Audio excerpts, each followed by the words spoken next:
The flight attendant thought they were just another old couple in the wrong seats, but 2 minutes later she was off the plane, fired, embarrassed, and exposed in front of everyone. What happened in those 2 minutes changed everything. Before we start the story, comment below where in the world you're watching from today. And if you like stories like this, don't forget to subscribe for more. The boarding area buzzed softly with the sound of announcements rolling. Suitcases and quiet conversations. An elderly black couple, Harold and Evelyn Bryant, stood near the gate holding hands as they waited for boarding to begin. Harold wore a well-fitted dark gray coat, a matching cap, and walked carefully with a wooden cane that had his initials carved into it. Evelyn, dressed in a light blue shawl and pearl earrings, stayed close to him, her other hand gently resting on his arm. They weren't flashy or loud. There was a quiet grace to them, the kind that came from years of living with dignity no matter what the world threw at them.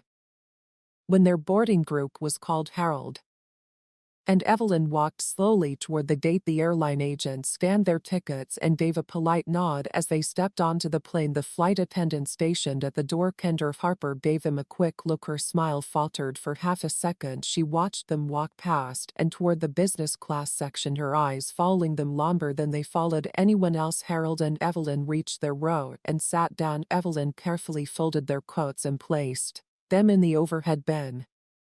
Harold took his time, easing into the window seat, adjusting the cushion behind his back. Evelyn leaned over to fasten his seat belt for him, her voice low and kind as she asked if he was comfortable. The other passengers around them paid little attention, some nodding politely. Everything seemed quiet until Kendra appeared again, this time walking down the aisle with a clipboard in her hand. She stopped next to them and leaned in slightly, her tone polite but stiff. "Excuse me," she said. "May I see your boarding passes?" Harold nodded and reached into his coat pocket. His hands were a little shaky, but he handed her the 2 printed tickets. She took them and stared longer than necessary. Then she asked, "Are you sure these are your seats?" Evelyn's face shifted just slightly. "Yes," she said, her voice still gentle but firm. "We always fly business. These are our seats." Kendra didn't answer directly. Instead, she handed the tickets back and said, "I just need to check something with the gate. Please remain seated for now." She turned and walked away, briskly, leading a strange quiet around the couple. Evelyn leaned toward Harold and whispered, "That didn't feel right." Harold nodded slowly, his jaw tightening. "It's happened before," he said softly. Near the front of the cabin, a man in a navy suit, Marcus Ellison, sat watching the scene. He noticed the exchange, he noticed the couple's calm response, and he noticed Kendra's tense expression. He picked up his phone, typed a message, and hit send. Then he folded his hands and waited. A few minutes passed before Kendra returned, this time with a clicked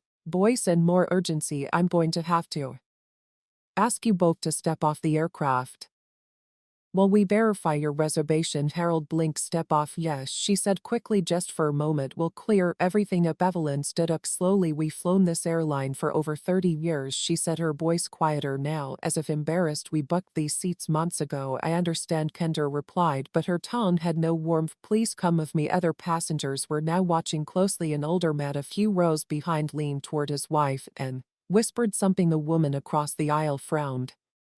Harold struggled to stand, leaning on his cane.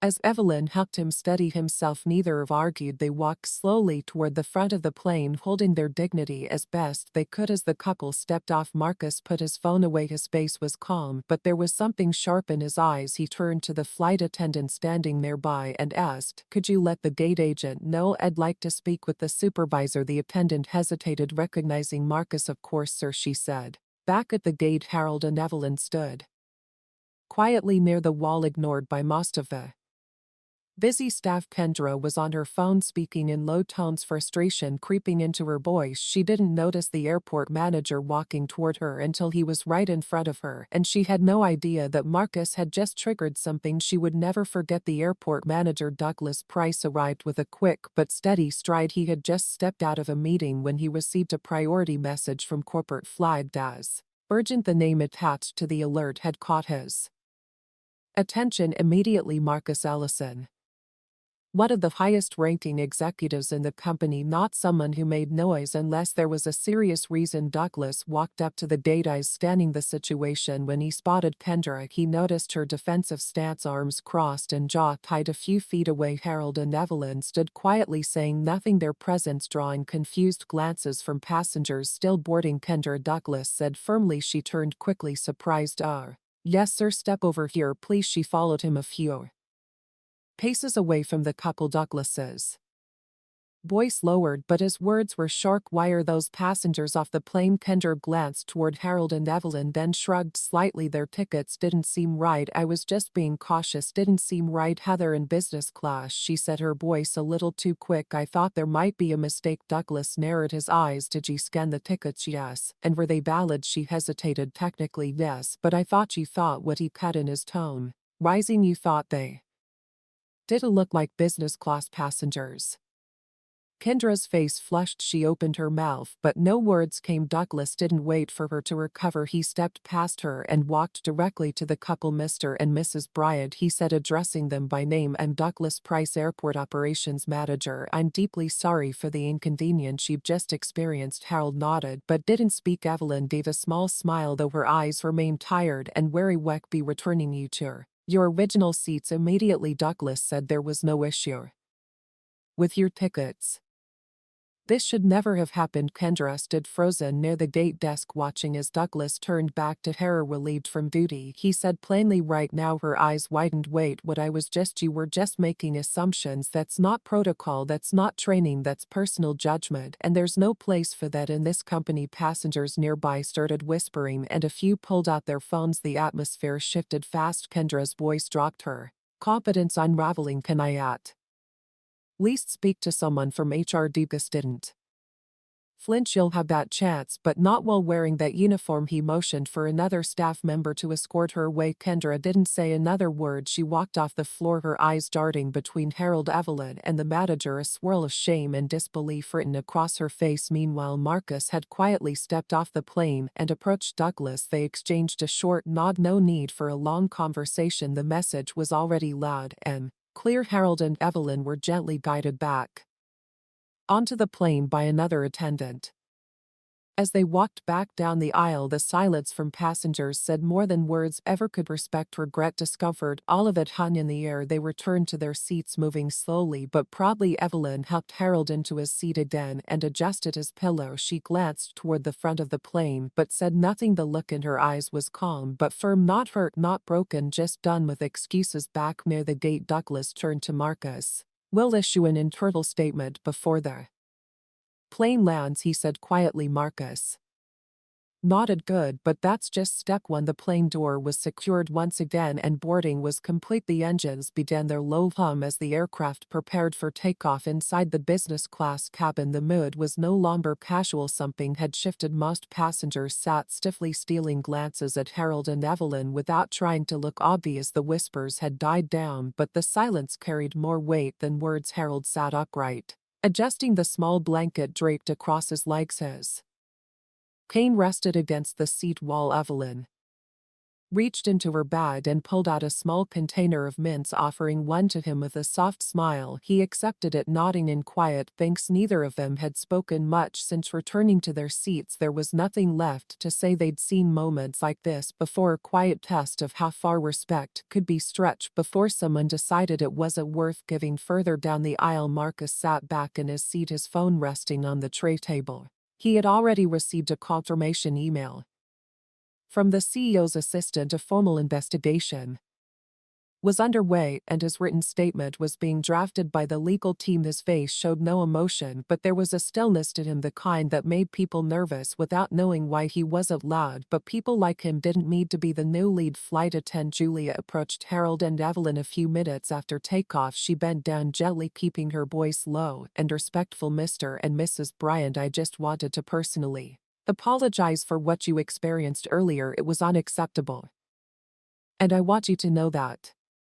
We're taking it seriously. If there's anything at all you need, please let me know. Evelyn looked at her for a long second, then smiled faintly. Thank you, she said simply. Julia nodded and stood, but before she turned to leave she added, there's hot tea and fresh lemon in the galley. I'll bring it for you in a moment. As she walked away, Evelyn looked over at Harold. She seems genuine, she said. She does, he replied, but we've heard apologies before. Evelyn nodded. Still, it matters how you're spoken to, even if the damage is already done. The couple sat quietly after that, the hum of the engine filling the space between them. They didn't speak of the embarrassment, the removal, or the way passengers had stared. They had carried themselves through worse, but this time felt different, not because of what happened, but because of how quickly the truth had followed. In the back of the cabin, Julia passed by Marcus and gave a slight nod. She recognized him now. Most of the crew had been informed after takeoff. The man who had made a call before departure was not just a passenger, he was someone who could change the course of many careers and maybe the culture of the airline itself. While the Bryants rested with their eyes closed, Marcus opened a new message draft on his phone. He wasn't typing to complain, he was preparing the first notes for something bigger. This wasn't just a single incident to be smoothed over, it was the result of patterns that needed to be broken. At 35,000 foot, while most passengers sip drinks or watch silent movies on their screens, the real shift had already started. Quiet, careful, and impossible to ignore. The flight continued steadily smooth and without turbulence, but the weight in the cabin had lifted. Every so often a passenger would glance toward Harold and Evelyn as if checking to see if they were okay. Some looked guilty, others looked curious. No one spoke to them, not yet. Julia returned with a tray carrying 2 cups of tea freshly brewed with slices of lemon on the side. She placed them down gently on their tray. Tables, I added a bit of honey, she said softly. Let me know if it's too much. Thank you, dear Evelyn, said her voice calm but cool. Julia nodded and stepped away, understanding that kindness didn't erase the morning. Back in the galley, Julia leaned against the wall and exhaled grace. Another attendant glanced at her. They're settled, she asked. Julia nodded. Yes, but that couple, they were just passengers. They know names in our records. Harold Bryant helped fund our senior access program 5 years ago. Grace blinked. You're serious? Julia nodded again. He's been with the airline longer than most of us have worked here. Grace shook her head slowly. Then what was Kendra thinking? Julia looked down, her expression hard to read. She wasn't thinking, she was assuming up front. Marcus remained still, reviewing the notes now. Sab on his phone. He had already sent a quiet alert to the company's equity and compliance division. The issue was no longer just about a single employee's behavior, it was about what allowed it to happen so casually. The mistake had been made in public, so would the consequences. He tapped his screen and began writing an internal memo.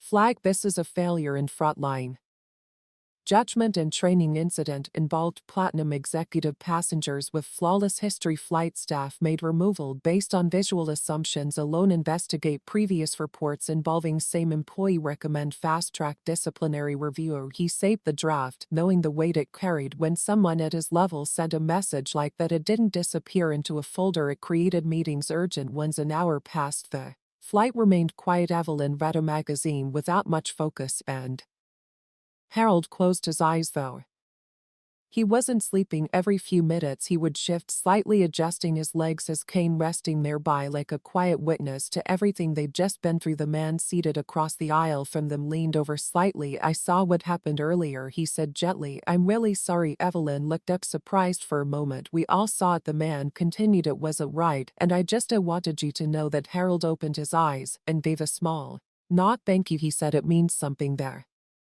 man leaned back, saying nothing more, but his words hung in the air. The first voice from the crowd willing to speak, one small ripple, but sometimes that's all it takes to break the silence. Another hour passed, and the plane continued to cruise through clear skies. Drinks were served, meals distributed, and conversations began to pick up again. The earlier tension hadn't vanished, it had simply tucked itself under the surface, quiet and waiting. Yet in that silence something had shifted. Near the front, Marcus received a message from his legal advisor.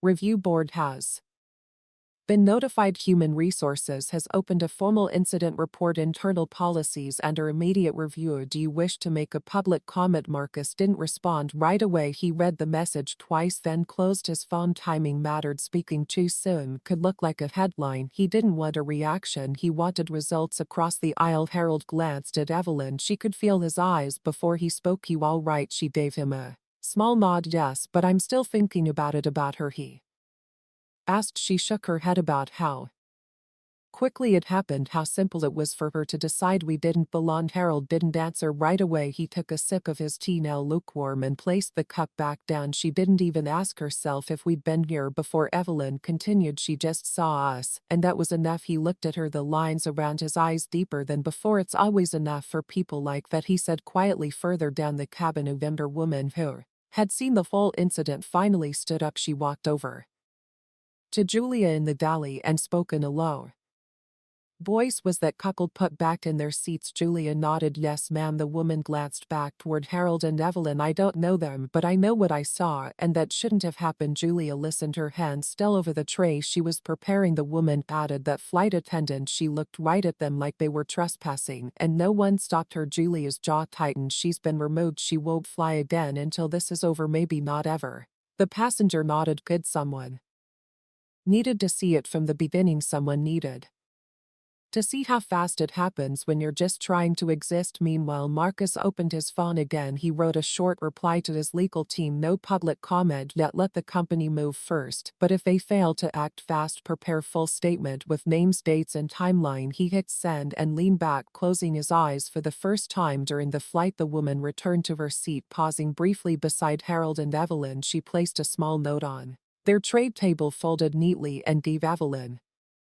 a soft smile. Then she walked back to her row without saying a word. Evelyn opened the note carefully. It read, you were seen, you were believed, you deserved better. Her hand trembled slightly as she folded it back up and tucked it into her purse. She didn't speak, but her eyes filled with something close to peace, not comfort, but recognition. Harold placed his hand over hers. They didn't need to speak. Some moments carry their own voice. The hum of the engines remained steady as the plane glided through the sky, but the atmosphere in the cabin had taken on a different tone. Conversations were softer, glances more deliberate. The earlier disruption lingered like a shadow in the corner of everyone's mind. Not loud, not dramatic, but unforgettable. Harold rested his head against the seat. He wasn't tired, but his body had learned long ago how to be still, especially in moments when patience was the only armor. His cane leaned slightly against the seat back in front of him, his hands folded over his lap. Evelyn reached for a tissue and dabbed her eyes gently, not because she had cried, but because the emotion had sat too close for too long. She looked at her husband and said quietly, do you remember that trip to Chicago? First time we flew business class. Harold smiled faintly. Of course, she wore that green scarf, the one with the little gold pins. She nodded, and that young flight attendant kept refilling our tea every 10 minutes. Thought we were some kind of royalty, she said. We reminded her of her grandparents. Harold chuckled softly. It was different back then, Evelyn murmured, or maybe we were just lucky that day.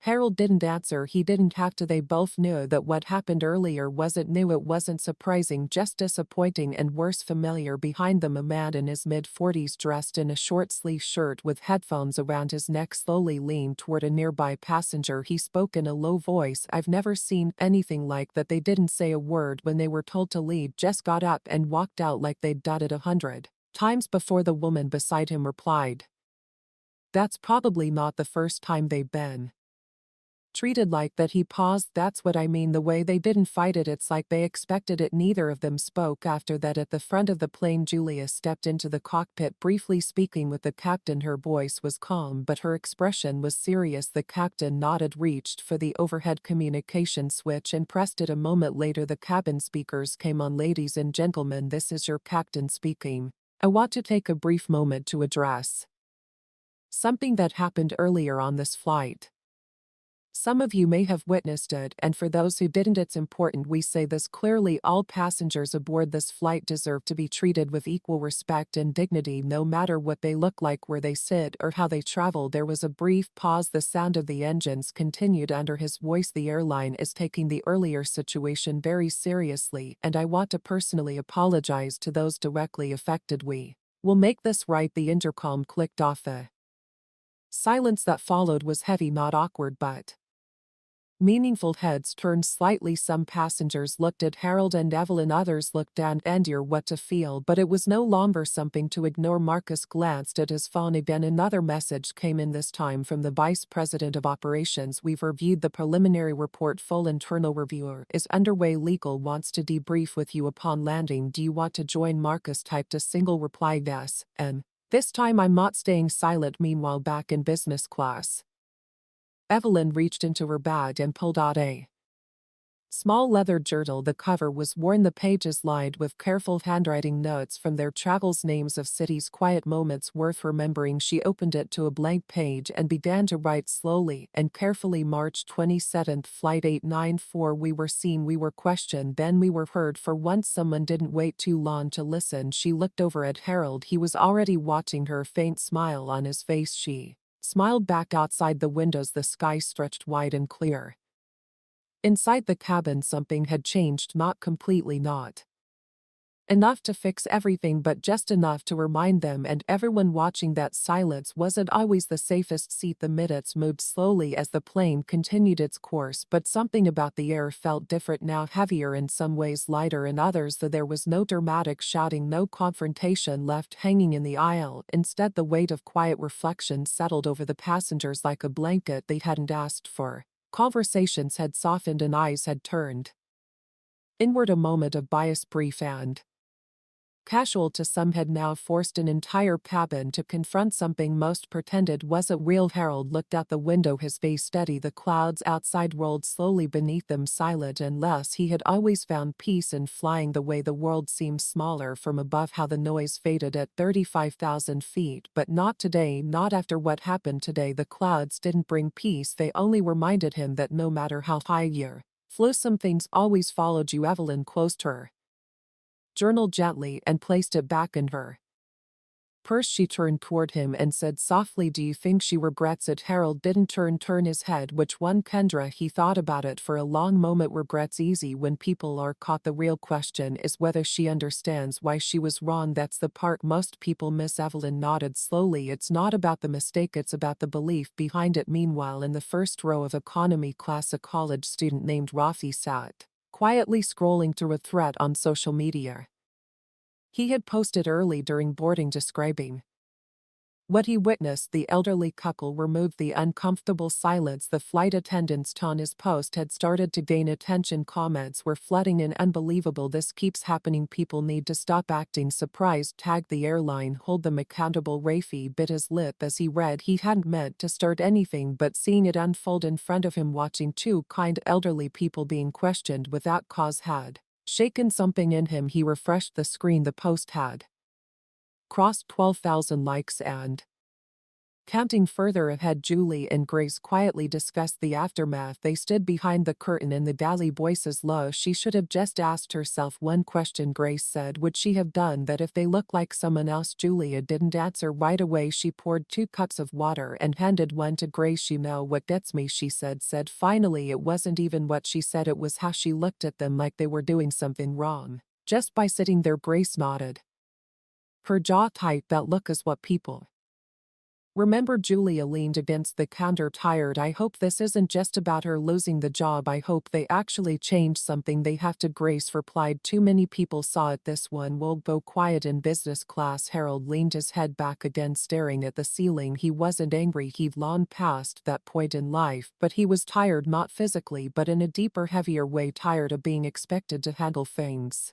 gracefully every time someone else's ignorance decided to test their patience. He remembered moments just like this at restaurants, in hotel lobbies, even on trains. Every time Evelyn would grip his hand a little tighter and he'd force a smile to show the world that they were okay, but behind that smile was the same silent question, when does it stop? Evelyn reached for his hand again, now sensing the weight of his thoughts without needing to ask. He looked at her, and their eyes met, not with sadness but with something stronger, the kind of strength that doesn't need to announce itself. A few rows behind them, the man who had spoken earlier leaned over to his wife and whispered, "I hope someone tells the whole story." His wife replied, "They just did." Without saying a word, the captain made another short announcement, just weather this time, and an update on landing, but even that simple message couldn't wash away the undercurrent of awareness now flowing through the cabin. At the back of the plane, Marcus finally stood and walked toward the galley. Julia straightened when she saw him. "Is everything all right, sir?"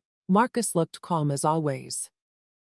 "You've handled things professionally," he said. "I just wanted to say that." She blinked, surprised. "Thank you, sir." He paused for a moment, then added, "Make sure your report is honest, all of it. Don't leave out the passengers who saw it or the silence from the others. That matters just as much." Julia nodded. "I understand." Marcus walked back to his seat, hands in his pockets, expression unreadable, but in his mind every part of this moment was being recorded. The report, the timeline, the tone of voices, the looks exchanged. It would all matter because some stories don't need to be shouted to be powerful.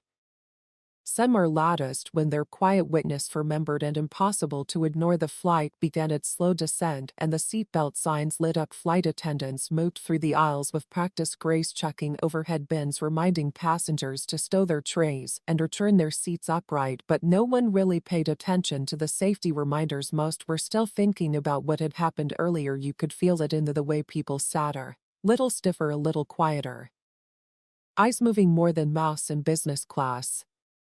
Harold adjusted the buckle of his seatbelt with slow, steady hands. Evelyn leaned over and helped smooth the lap blanket over his legs. She didn't speak, she didn't need to. Her movements were soft, but full of unspoken care. He looked at her, then down at her hands. That same hand had carried him through hospital stays, long drives, funeral halls, and courtroom benches. Now it held him through something as ordinary and as exhausting as a plane ride. The note from earlier, the one the young woman had left, sat inside Evelyn's purse. She hadn't looked at it again, but she could still hear the words in her head. "You were seen, you were believed, you deserved better." She wasn't used to being seen, not like that, not without having to ask further back. Rafi refreshed his phone screen again. The post had now gone viral. Over 60,000 interactions. Verified accounts were beginning to share it. Even a few well-known figures had commented, "This is what racial bias looks like in real time." "Glad someone spoke up. Don't let this get buried."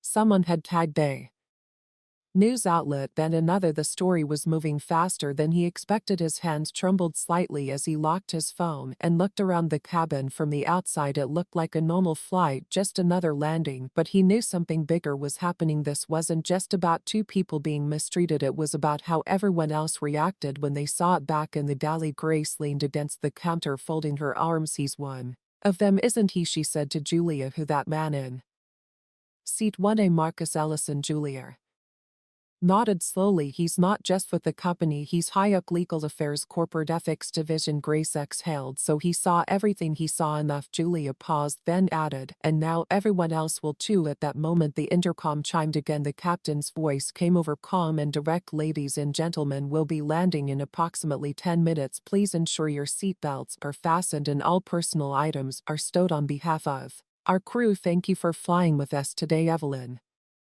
stared straight at her. Hands rested gently on the armrest between her and Harold. She didn't know what would happen when they landed, whether someone would be waiting to speak with them or if they'd simply be allowed to walk off like nothing happened. But she knew one thing: she wasn't going to let this go unnoticed. Harold reached into the pocket of his coat and pulled out a small leather wallet. From it he took a folded business card. Worn and creased at the edges on the back was a name and a direct phone number. It belonged to the airline's board liaison, someone he had met years ago at a charity gala when they were launching a program for senior travelers. He looked at the card, then tucked it into his shirt pocket. "What's that for?" Evelyn asked, glancing down. "Just a reminder," Harold said, "that we're not powerless even when people treat us like we are." The wheels lowered beneath the plane with a loud hum, signaling the final stretch before touchdown. A low murmur rippled through the passengers as they braced themselves for landing in RAST 6. The woman who had left the note sat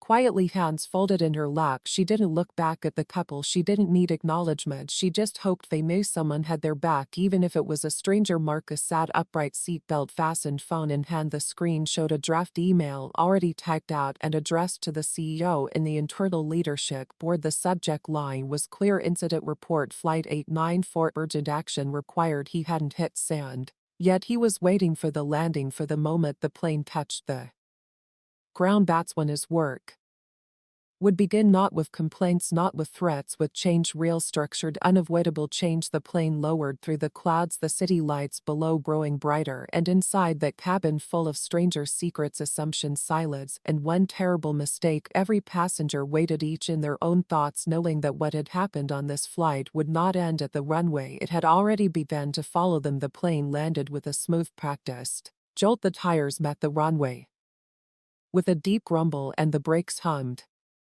As the aircraft gradually slowed down outside, a drizzle had started. Raindrops tapped against the windows, faint but steady, streaking down the glass as the plane taxied toward the gate. Inside, no one moved or spoke until the familiar ding of the seat bell sign SW switching off echoed through the cabin. Passengers unbuckled belts and reached for bags, but it wasn't the usual impatient scramble. Movements were slower, conversations were hushed. It wasn't just the landing that had people on edge, it was the sense that something unfinished was waiting on their other side of the door. Harold remained seated, his hands resting on his lap, fingers slightly curled around the handle of his cane. Evelyn didn't move either. They sat quietly, watching others begin to gather their things, neither in a hurry nor unsure. They had decided, without saying it, that they wouldn't be the first to leave, not after being the first to be removed. In the aisle, Wafy pulled his small backpack from under the seat. He glanced over at Harold and Evelyn, then lowered his eyes, feeling their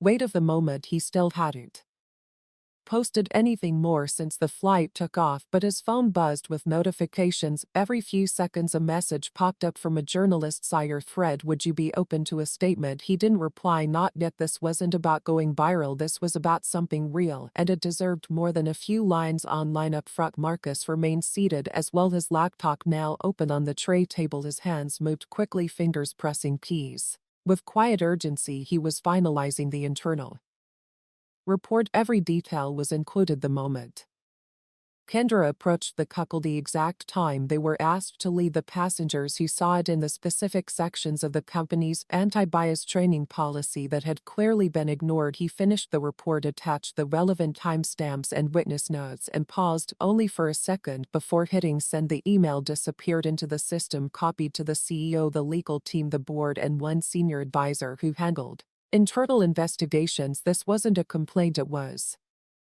documentation, and in his position, documentation carried weight, the kind that moved departments, shut down cover-ups, and forced policies to change. As the plane came to a complete stop, Julia stood at the front of the cabin. Her voice came over the intercom, calm and measured. Ladies and gentlemen, welcome to your destination. Please remain seated until the main doors have been opened and the aisle is clear. She stepped out of the galley, walked through the aisle with quiet authority, and stalked by Harold and Evelyn's. Are she not slightly? Just enough to meet them. At eye level, I've been told that a team from the airline will be waiting just outside the gate, she said softly. They've been briefed. They'll be speaking with you directly, if that's all right. Harold nodded once. Thank you. Evelyn looked at Julia, her voice soft but clear. Did you know before we boarded who we were? Julia hesitated. No ma'am, I didn't. Evelyn gave a faint smile. Good, that means you treated us with respect, because you chose to, not because you were told to. Julia's eyes welled slightly, but she held her voice steady. You deserved nothing less. Further back, passengers began to gather in the aisle, but many looked back toward the Bryant, unsure if they should go or wait. The couple's quiet strength had commanded the entire cabin, not through anger or demands, but through the simple act of existing with grace, even while being wronged. The main door opened with a click, and the first rows began to exit. As they passed, a few passengers stopped briefly to nod at the couple. A woman in her 60s placed a hand gently on Evelyn's shoulder and whispered, we saw you. I'm sorry, Denver man simply said. That should never have happened. Before moving on, even those who didn't speak left the plane a little quieter than they had entered it. You could see it in their eyes, the way they looked at Harold and Evelyn, not with pity but with something closer to understanding and maybe guilt. When it was finally their turn to stand, Harold rose slowly, gripping the armrest for balance. Evelyn picked up their small carry-on and handed him his coat. They stepped into the aisle as a unit, one step at a time, never rushing, never Shrinking as they neared the door. Marcus also stood. He didn't say anything to them. He simply gave a respectful nod, the kind that passes between people who understand what isn't said aloud. Then standing just outside the aircraft door were three individuals, one in a dark GR suit holding a clipboard, another with a staff badge clipped to her blazer, and a third man holding a leather portfolio. Their faces were serious, but their posture was deferential. The woman in the blazer stepped forward. "Mr. and Mrs. Bryant," she said gently, "I'm Alicia Stone from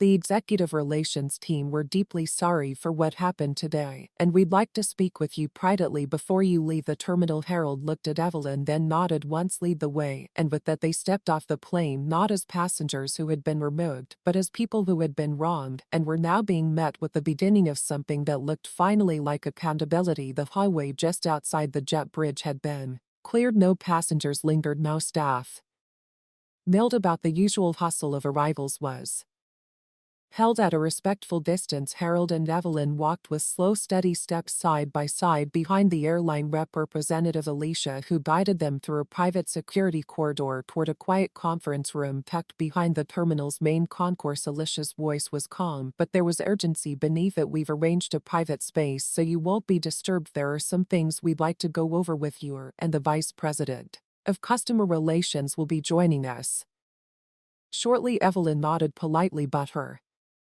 expression gave nothing away. She was past the point of small reassurances. She had been in enough room like this to know how companies handled damage control. Soft tones, bottled water, and lots of carefully chosen words that sounded like apologies but landed like excuses. Harold didn't speak. He walked upright, eyes forward, one hand gripping his cane, the other lightly brushing against Evelyn's elbow. With every step the air was cool in the hallway, the fluorescent lights casting long shadows behind them. Inside the conference room, the table had already been set. A tray of tea and bottled water, leather chairs, a folder of printed documents sat neatly stacked in front of one seat. A second after they entered, the door opened again. A tall man with silver hair, pressed shirt, and a tight corporate smile stepped in. He extended a hand with practiced ease. "Mr. and Mrs. Bryant, I'm Daniel Reeves. I want to thank you for agreeing to speak with us. First and foremost, I want to express my sincerest apology for what you experienced on Flight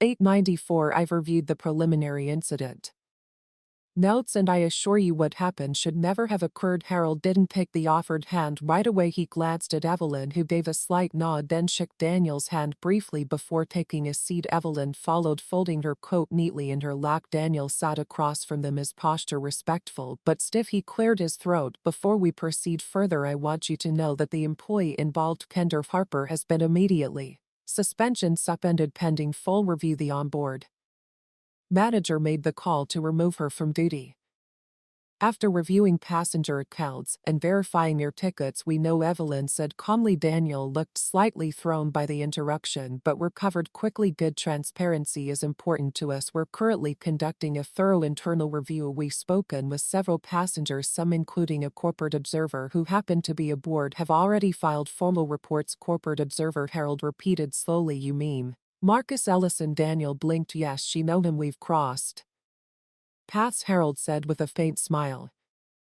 "Years ago, fundraising event for the Veterans Access Program." He was new then. Daniel looked momentarily embarrassed that he hadn't known that piece of history. "Of course I see." Evelyn leaned forward slightly, her voice still gentle but steady. "We've been flying this airline for nearly 4 decades, always the same route, always business class. We've never caused a delay, never asked for special treatment, and yet today we were treated like intruders. Without question, without dignity. Do you understand the difference between a mistake and a pattern, Mr. Reese?" Daniel opened his mouth, but Evelyn wasn't finished. "We're not angry because someone misread a seat number. We're angry because the moment she saw us, she made a decision that we didn't belong where we were sitting, that something must be wrong, not with the system, but with us." Harold sat quietly beside her, nodding in agreement. He hadn't raised his voice either. He didn't need to. The room had already shifted around Evelyn's calm, powerful words. Daniel swallowed hard, setting down the pen in his hand. "Mrs.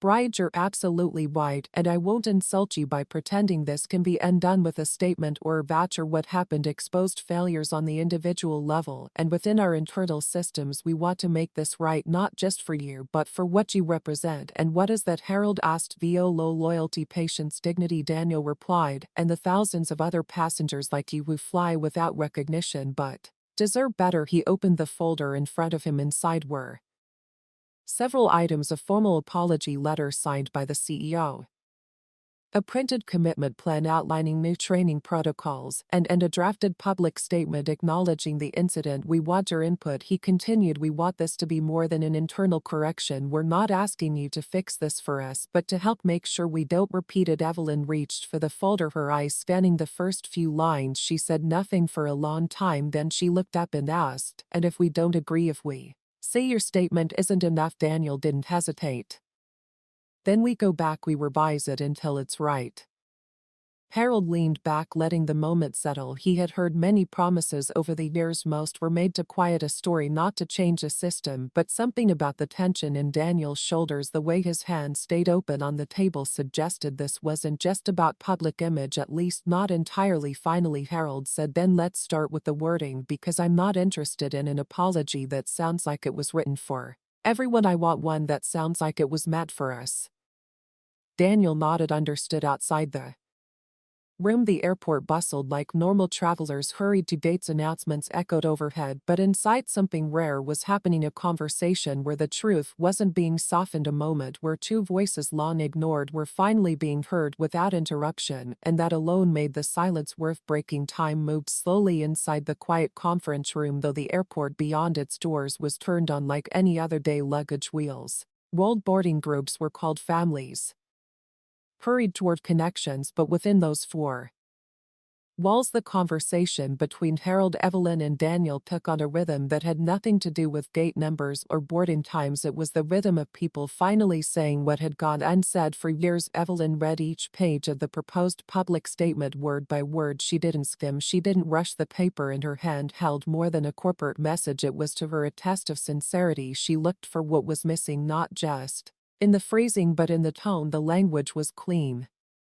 professional, and apologetic, but it was cautious, too cautious. This sounds like you're sorry that people found out, she said, finally placing the paper down. Not that it happened. Daniel's shoulder slumped slightly, not defensively but like someone who already suspected. He hear those words? I understand, he said quietly. We had legal review the draft before it reached you. Their job is to minimize liability, but that shouldn't come at the cost of honesty. Harold leaned forward, resting his elbows on the table, his cane laid across his lap. Here's what I know, Daniel. You'll say what your lawyers allow. You'll offer vouchers, you'll retrain your staff, and then in a month or two, if the headlines die down, everyone goes back to doing things the old way until it happens again to someone who doesn't have a connection or a name or enough witnesses willing to speak. Daniel didn't argue, he didn't shift in his chair. He simply looked across the table and said, that's what we're trying to stop, and you're right, it shouldn't take influence to be treated properly. Evelyn pulled the folded note from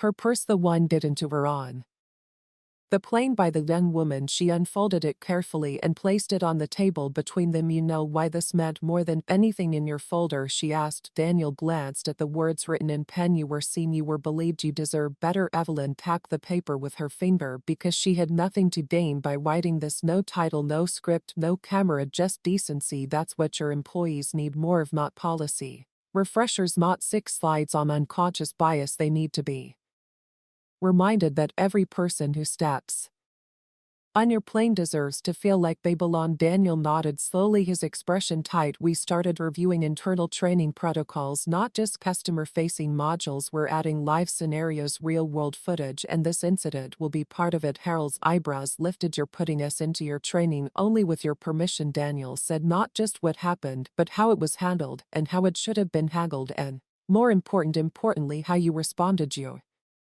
didn't shout, you didn't demand Anything unreasonable. You didn't make threats, but you made us listen. That matters. Evelyn folded the note again and tucked it back into her purse. She's the story, she said, but don't turn us into a cautionary tale. We're not the warning, we're the example of how people survive disrespect with dignity. Daniel began taking notes for the first time. His posture eased, not because the meeting was ending but because something real had broken through the Polish script he'd arrived with. Harold shifted in his seat and said, "There's one more thing. We don't want this to end in private, not just a closed meeting. A quiet apology and a digital signature on a training packet." "What do you have in mind?" Daniel asked. "A meeting with the CEO," Harold replied, "face to face, not just for us, but with members of your leadership team, your hiring director, tour your training leads. I want to know what kind of culture you're building behind your name." Daniel paused. "I can arrange that," Evelyn added. "We want our follow-up, not just promises. We want a timeline, metrics, proof.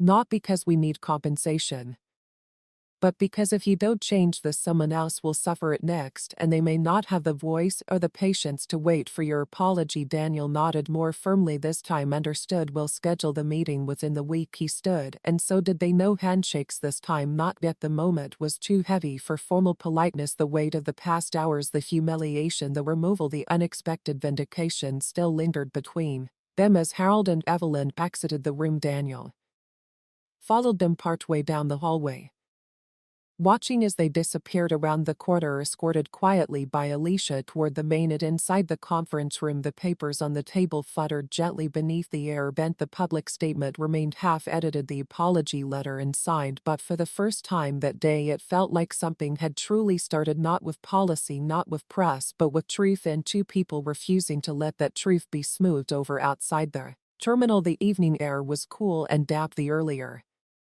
drizzle turning into a soft rain that tapped against the pavement in rhythmic drops. Cars pulled into the pickup lanes, one after another, headlights glowing through the mist. The city buzzed quietly beyond the glass walls of the airport, unaware that something rare had unfolded behind the gates, not just a mishandled flight, but the beginning of a reckoning. Harold and Evelyn stood side by side beneath a covered exit, their small suitcase resting between them. They had declined the black car service arranged by the airline. "We're not here for ceremony," Harold had told Alicia. "We just want to get home like everyone else." Now they waited for a taxi like they always did. No fanfare, no announcement, just presence. Evelyn pulled her shawl tighter around her shoulders as the wind picked up. She looked up at her husband. "Do you think anything will come of it?" Harold was quiet for a moment, then he said something. "Already has." She tilted her head. "How do you mean?" He turned to her. "Voice steady. They saw us, not just the airline, the people on that plane, in that room,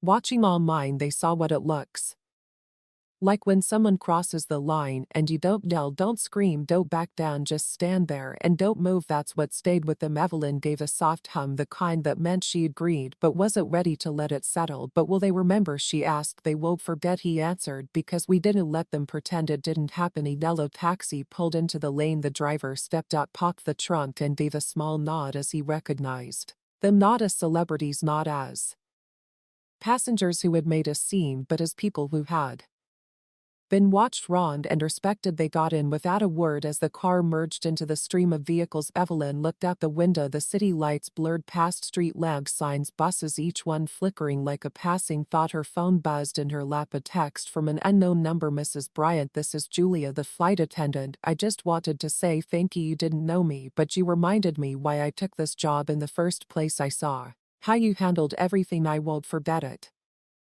Evelyn stared at the message for a long time before turning the phone face down. "One of the crew," she said softly. "She thanked us." Harold nodded but didn't respond. He was watching the passing buildings, deep in thought. Meanwhile, across the city, in a quiet office on the top floor of the airline's headquarters, Marcus sat at his desk. He had skipped dinner. There were still 2 meetings left on his schedule, one with the legal team, the other with corporate communications, but his mind was on none of them. The report he had filed after the flight had been reviewed, acknowledged, and forwarded to the compliance division, but it was more than a report now. It was the beginning of a broader audit, a review of all similar complaints in the past 5 years, with a focus on how they were handled and whether patterns had been ignored. A list was already being compiled. He stared at the screen in front of him, reading the last paragraph of the Bryant statement, the one Evelyn had edited herself. The words stayed With him, this was not an isolated moment, it was the surface of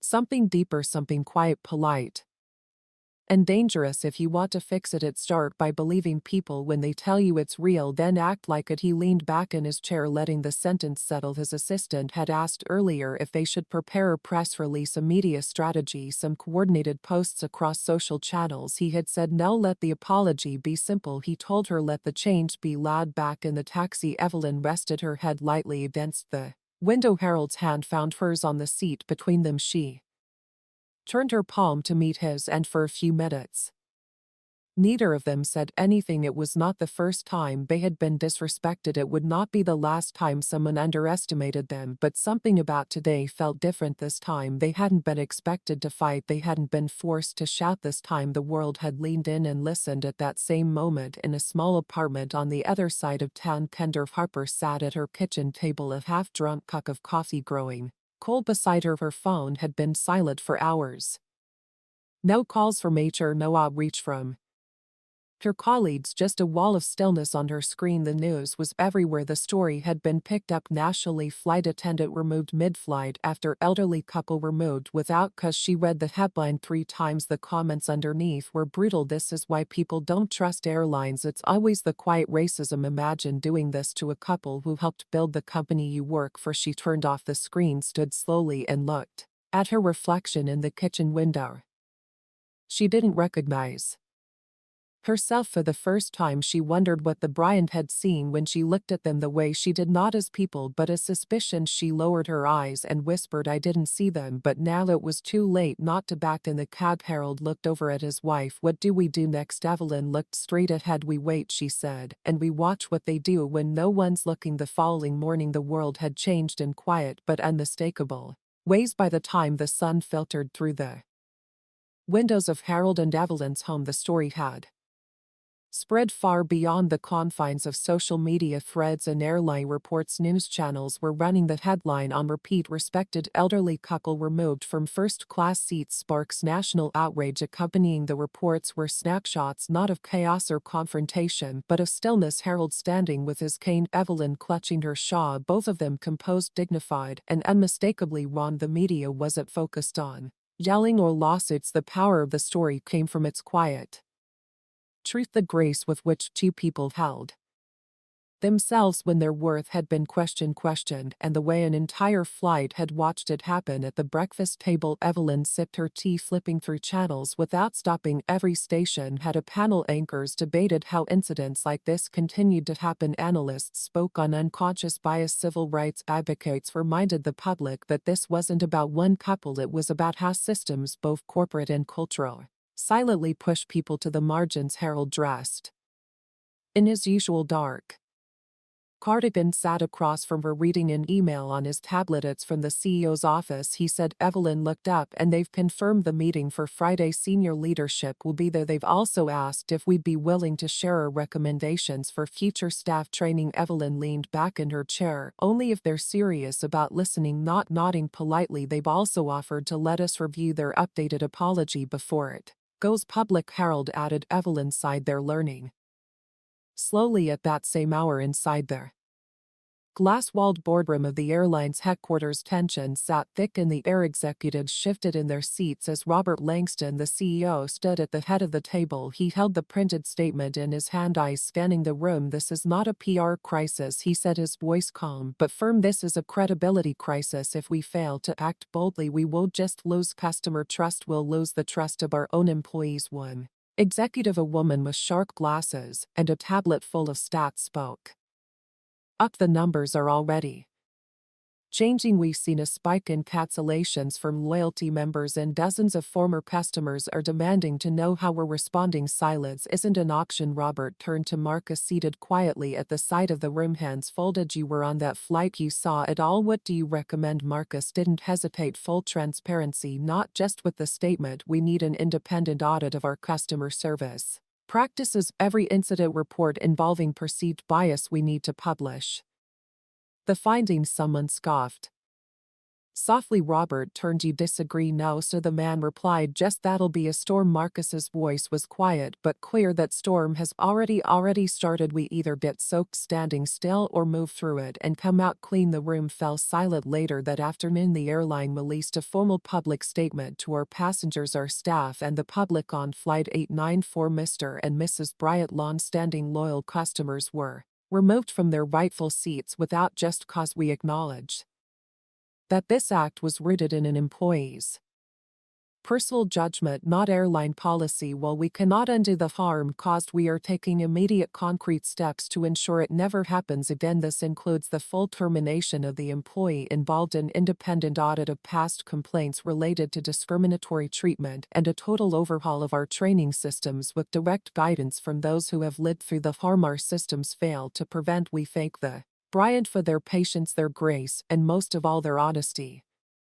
We failed them and we will not make that mistake again. The response was swift. The public commended the directness of the message. Civil rights organizations posted statements of cautious support. Several major companies applauded the airline's willingness to self-examine. Still others were more reserved. Words are cheap. One headline read, "Let's see what happens in 6 months." Meanwhile, Evelyn sat in the living room with her journal open, pen in hand. She didn't write much. Just a few lines. We were tack off a flight because someone didn't think we belonged, but we never left with our heads down. Sometimes the strongest protest is staying upright. Harold stepped in and placed his phone down. Our niece called, said people at her university were discussing it in class today. The professor used it as an example of silent strength. Evelyn smiled gently. Let them study it. Maybe they'll see what respect looks like when it's been earned and denied, and what it means when it's reclaimed. At that moment they weren't thinking about headlines or hashtags or executive meetings. They were thinking about the next flight they'd take, the next time they'd walk down an aisle, the next time a stranger would look at them and have to ask themselves, do they belong here? And maybe, just maybe, that answer would come a little faster next time, a little more certain, because the world had watched and now the world remembered. By the end of the week, Harold and Evelyn stood once again inside the glass walls of the airline headquarters, this time not as customers but as consultants, witnesses, and quiet revolutionaries. They were greeted at the front by Alicia and led through a series of private corridors, not for show but to ensure the press now gathered outside the building wouldn't turn this into a spectacle. The Bryant hadn't given interviews, they hadn't signed any deals, they refused all offers to sell their story. They wanted only one thing: change that lasted longer than a news cycle. Inside the executive conference hall, every major department head sat waiting. The CEO, Robert Langston, stood as they entered. No handshakes, no pretense. Just a gesture toward 2 seats placed deliberately at the head of the table. Harold and Evelyn sat down quietly for a moment. No one spoke. Then Robert cleared his throat and began, "We've reviewed your recommendations, every word, and I want to start today by thanking you not for your patience, though that deserves recognition, but for your refusal to accept silence. That refusal has forced this company to confront truths we've ignored for too long." He gestured toward a folder. In front of every executive in those packets you'll find our new protocol, drafted in consultation with external equity advisors, revised policy enforcers, and frontline staff. But I want you to hear the core of it directly because it came from this couple here. He paused, then read aloud. Respect cannot be conditional. Dignity is not earned by ton attire or travel status. It is owed immediately and without compromise the moment a person walks through our doors. The room remained still. Robert looked at Harold. "We'd be honored if you would speak." Harold stood, his cane in one hand, the other resting gently on the back of his chair. His voice, though aged, carried easily through the room. "I'm not here to thank anyone for doing what's right. I'm here because this isn't about my wife and me anymore. It's about every person who's ever been looked at like they didn't belong, every person who sat in silence after being judged for how they looked, spoke, or simply existed." He paused, then turned slowly, letting his gaze meet the eyes of everyone in the room. "My wife and I didn't cause a scene because we didn't have to. The world caused it for us, but next time, and there will be a next time, Someone may not have the patience we do, someone may be tired, hurt, angry, and when that happens, don't ask why they're so upset, ask what you missed when you had the chance to do something. He sat back down, his words settled in like weight on the room. Evelyn didn't speak this time. She didn't need to. Her presence, her grace, her very being, it was enough. The meeting lasted 2 hours. Protocols were reviewed, questions were asked. Evelyn made sure the staff training didn't just include policies but scenarios. Real ones. Harold insisted the audit results be made public no matter what they revealed. They both agreed that the real measure of change wouldn't be in press releases but in the way people were treated when no one with a camera was watching. When the meeting ended, no one rushed to shake hands. The room wasn't filled with applause or congratulations. It wasn't that kind of moment. It was more sacred than liberatory. Quiet progress earned, not gifted. Later that afternoon, the public statement was released with one final addition written by Evelyn herself. We do not seek fame, nor did we intend to lead a movement. We simply wanted to fly home. But sometimes justice finds you in ordinary places, and when it does, your silence either protects the system or challenges it. We chose to challenge it. That sentence was shared more than 1,000,000 times. 3 months later, Harold and Evelyn boarded another plane, same airline, same route, same seats in business class, but this time something had changed. The attendant who greeted them at the door, a young man named Theo, didn't just smile, he offered to help with Harold's cane, called them by name without checking the manifest, and personally walked them to their seats. Thank you, Evelyn said, a little surprised. Theo's RESP response was simple. We've learned a lot, ma'am, because of you. As they settled into their seats, passengers nodded respectfully, some recognizing them, others just sensing their presence was something to honor. There were no whispers this time, no stares, no quiet doubts. Julian, now promoted to cabin lead, came by with 2 cups of tea before the drink cart had even rolled out. I made sure it was fresh, she said, with lemon and a little honey, just how you like it. Harold smiled. You remembered, she returned, a proud smile of her own. We all did. The plane lifted off into a clear sky, and for the first time in a long time, Evelyn felt the kind of peace she used to feel when flying, not because the seats were wide or the service was good, but because no one was asking her to prove that she belonged. She reached into her purse, pulled out her journal, and opened to a blank page. She wrote, they tried to take our seat, but we never gave up our place. Then she looked out the window, rested her hand on Harold's, and whispered, let's go home. And this time they did, with nothing hanging above them, with nothing left to defend. They didn't win by fighting, they won by standing still long enough for the world to move. If this story touched you, give it a like, share your thoughts in the comments, and don't forget to subscribe to the channel for more powerful stories like this.